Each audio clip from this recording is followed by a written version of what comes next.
সম্মানিত দর্শক, আসসালামু আলাইকুম। শুরু করছি ফর্ম করুন আমার আল্লাহর নামে। যে যেখানে আছেন প্রত্যেকে জানছি শুভেচ্ছা এবং অভিনন্দন। বন্ধুরা, আপনাদের কি মনে আছে যে বাংলাদেশে যখন কোটা সংস্কার আন্দোলন শুরু হয়েছে, ছাত্র জনতার যখন আন্দোলন শুরু হয়েছে, তখন দুবাইও বাংলাদেশি ভাইয়েরা সে আন্দোলনে শরিক হয়েছিল। তাদের সেই আন্দোলনে শরিক হওয়ার কারণে দুবাই আদালত, দুবাই সরকার তাদেরকে কারোকে যাবজ্জীবন কারাদণ্ড দিয়েছিল, অনেককে 10 বছর কারাদণ্ড দিয়েছিল, কাউকে 5 বছর কারাদণ্ড দিয়েছিল। এটা নিশ্চয়ই ভুলে যাওয়ার মতো কথা না, নিশ্চয়ই আমরা কেউ বলি নাই।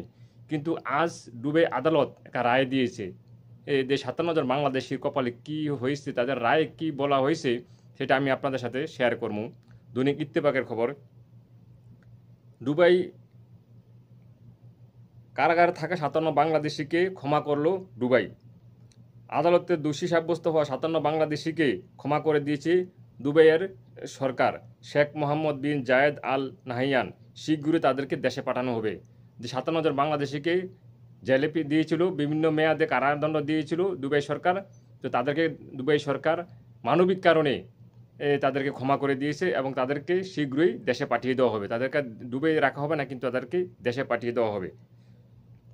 রিপোর্টে বলা হয়েছে 3রা সেপ্টেম্বর সম্পাদকের সঙ্গে এক বৈঠকে প্রধান উপদেষ্টা ডক্টর মোহাম্মদ ইউনূস জানান।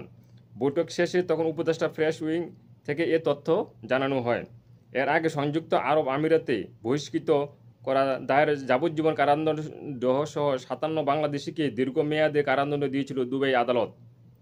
বাংলাদেশে চলমান কোটা আন্দোলনের সমর্থনে আমিরাতের বেশ কয়েকটি রাস্তায় বিক্ষোভ করেন প্রবাসী বাংলাদেশিরা। এই সময় তারা বাংলাদেশের সরকারের বিরুদ্ধে বিক্ষোভ করেন। সংযুক্ত আরব আমিরাতে যে কোনো ধরনের বিক্ষোভ মিছিল সম্পূর্ণ নিষিদ্ধ ছিল। সেখান থেকে কোনো ধরনের বিক্ষোভ মিছিল বিরুদ্ধে সবসময় কঠোর অবস্থানে ছিল দেশটির সরকার। বিক্ষোভকারীদের বিরুদ্ধে দাঙ্গার উস্কানি এবং জড়ো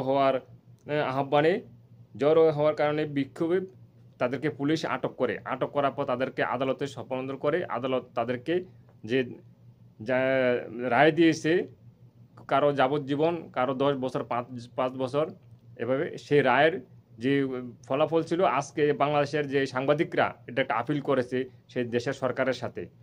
আপিল করার পরে এই আদালত, দুবাইয়ের আদালত, যে তাদেরকে 57 বাংলাদেশিকে ক্ষমা করে দিয়েছে। যে ক্ষমা করে দিয়ে তাদেরকে বাংলাদেশে ফেরত পাঠানোর ব্যবস্থা করা হয়েছে। এটা একটা ভালো খবর, এটা আমাদের দেশের জন্য একটা সুসংবাদ। যারা ছাত্র জনতা আন্দোলনে দুবাই সরকারের কাছে অ্যারেস্ট হয়েছিল, তারা তাদের পরিবার পরিজনের কাছে ফিরে যাবে। এরা তাদের পরিবার পরিজনের কাছে অত্যন্ত আনন্দর, অত্যন্ত সুখের একটা নিউজ। আমি দুবাই সরকার এবং দুবাই আদালতকে অভিনন্দন জানাই, অভিবাদন জানাই। তারা সঠিক সময়ে সঠিক সিদ্ধান্ত দিয়েছে, বাংলাদেশিকে তাদের মা বাবার কাছে ফিরিয়ে দিয়েছে। সবাই ভালো থাকবেন।